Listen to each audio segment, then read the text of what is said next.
What do these numbers tell you? These are number of Indian students who went abroad for studying in the last 5 years.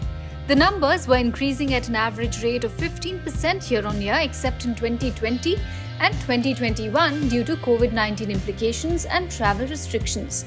And as the world slowly recovers from coronavirus and eases back to normalcy, international travel and visa processing activities are gradually resuming in India. Despite the risks involved, over 91% of Indian students expressed a strong interest in studying abroad as soon as they were allowed to do so, according to a survey by iSchool Connect Inc. In a recent QS survey, international students mentioned a significant interest towards in-person teaching with 58% compared to 19% who preferred online teaching, while 23% had no preference whatsoever. For Indian students pursuing higher education abroad or applying to an overseas institution, the COVID crisis has posed unprecedented challenges: closed borders or travel bans, slowdowns in visa appointments, cancelled exams, vaccination or quarantine requirements, and students' unease with online-only courses. The ravages of the pandemic and subsequent lockdowns have made the studying online process difficult to navigate for students, institutions, and even counselors.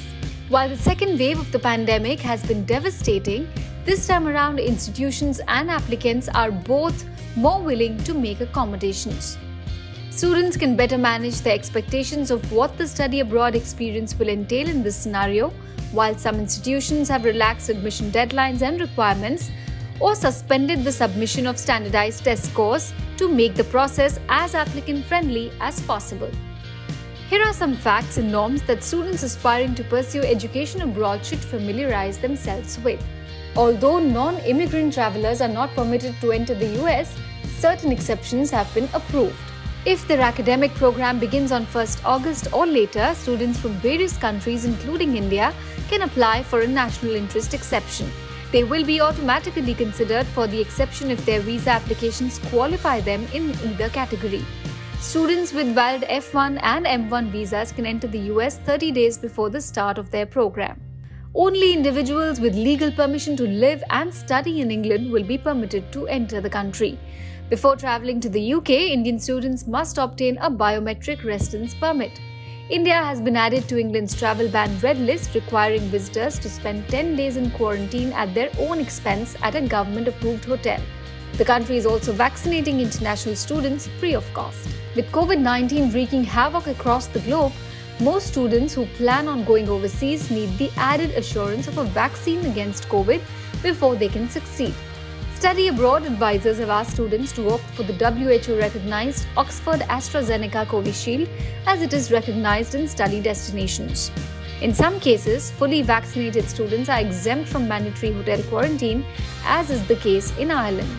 Under the new admission criteria, many universities and colleges are admitting study abroad students who do not have GRE or GMAT scores.